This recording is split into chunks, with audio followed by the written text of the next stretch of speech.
Дүниеге келеді адам, кетеді адам.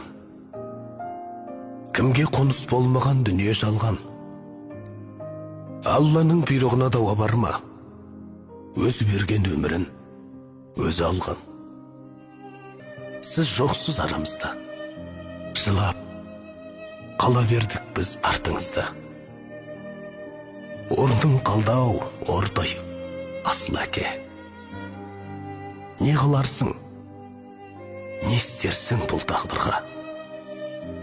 Не істерміз, өмірге бағынамыз, еске алып, өзіңді жабығамыз. Сол бір асыл бейнеңді жан әкетай, аңсаймыз да, бәріміз сағынамыз.